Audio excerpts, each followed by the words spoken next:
Now, 4 people are in the hospital after they were shot at Independence Center. Good evening, I'm Laura Moritz. And I'm Chris Ketz. Here's what we know tonight. 2 groups of people met at the mall. They got into an argument which led to gunfire. 4 people were hit. Police say the injuries range from critical to non-life-threatening. At this point, we don't know if those victims were bystanders or if they were involved in the altercation. Police took 3 people into custody for questioning.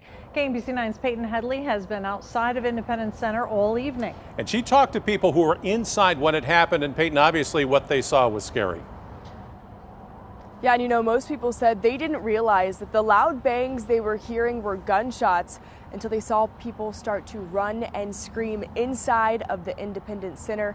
Tonight they say they're shocked at just how close they were to that shooting. Me and my best friend were just sitting there. Alexis McPherson was hanging out with friends inside the Independence Center on Friday afternoon. I was watching videos on my phone, volume all the way up on my AirPods. Christopher and Nick Stevens were sitting inside too. I heard it through my headphones, and usually I don't hear nothing through my headphones. It was just before 2:30 when gunshots rang out. Took our headphones out, and then you hear it again. At first we heard boom, boom, boom. It sounded like an automatic gun or something like that. What happened next was a blur. My first instinct was to get up out of there. We heard screaming, people running, and then I started freaking out. They're just telling us to go, go, go. He's got a gun. I look up, I see people closing doors Closing and everything. the stores down. And I see people looking for a hiding spot. I started crying. I was like, I need to call my mom. Somebody just got shot, right there. I grabbed my stuff. I'm like, bro, yeah, we gotta go, bro. We gotta go. They shooting. All the security guards that were downstairs were like, go inside, hide in the back, go. There's a shooter on the loose. We don't know where he's at. Tonight, they made it out safely, but still, they say they're in shock. It was surreal. It just didn't even feel real. It's scary. It's really scary. I would not want anybody to go through that. And most people we talked to said they're hesitant to return to the Independence Center anytime soon. They did say they're hopeful the 4 individuals that were shot will be okay. Live in Independence, Peyton Headley, KMBC 9 News. Well, we were able to see just how busy this scene was with an exclusive view from News Chopper 9. Our Johnny Rollins tells us what he saw from above.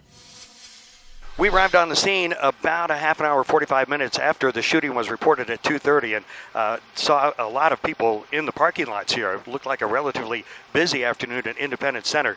That didn't last long. You can see the parking lot's almost completely empty now. From what we understand, it took a while to get everybody out of the mall, but of course, since then, all the stores have been closed, and better part of the afternoon, it's just been a huge police presence here. No fewer than 25 police cars on the scene, investigators on the inside. Not much going on outside now, except a lot of police tape up around that north entrance of Independence Center.